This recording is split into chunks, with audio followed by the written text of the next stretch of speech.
she plays an AT, she is an ATV, and her character is the person that kind of rallies all of the other smoke jumpers, is what they're called, and they're all different types of ATV like, I don't want to say cars, but vehicles. There we go.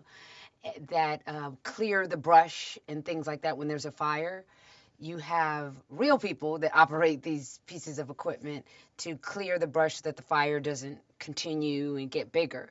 So she's like the head of that group of vehicles, and they're called the smoke jumpers. There's a character named Dusty who has been known as just like this super duper plane that doesn't look like he'd be the sex symbol, if you will, but he's fast and he can do great tricks and he's made a name for himself, but he's pushed himself beyond his limit and he still thinks that he can be that guy, and his body or his equipment tells him otherwise, so he no longer can perform all of these great things. So he kind of goes off to find another career, if you will. And I guess the career kind of finds him by accident. And you follow Dusty's trajectory to becoming this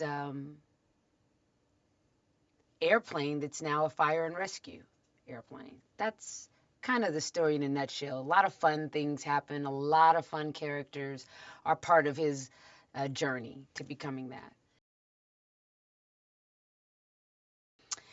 Dynamite is probably the first person that he meets when he starts his career as a fire and rescue plane. He's known as a seat. And she kind of shepherds him in a way and takes him through the lay of the land kind of abruptly, because her character is, I wouldn't say abrasive, but we don't have a lot of time. Let's go, let's go, let's go. You know, we've got a schedule to keep, we've got a fire to put out. Let's go, let's do this, and let's get back to the hangar.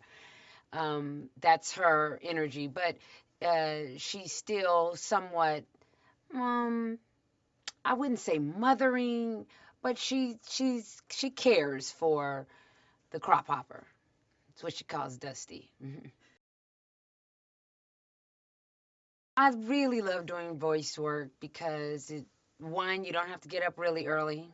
Two, it doesn't really require makeup unless you're doing the EPK. But,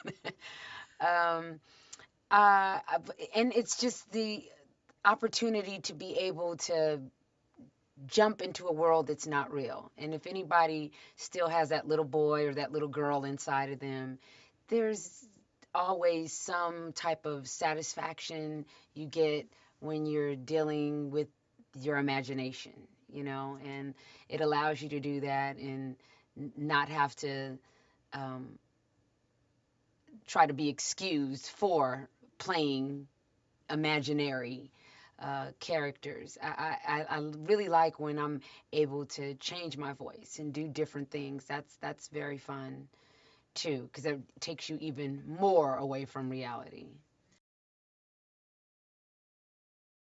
It's always fun to see it all together. I think the thing that impresses me most when I'm watching the final product is the sound design, because you hear it when you're doing it, but when they mix all of the voices together with all of the background sounds and just, you know, maybe bringing one voice up a little bit and one voice down a little bit, or speeding the vocals up or slowing them down, that's really, I like that part of the art.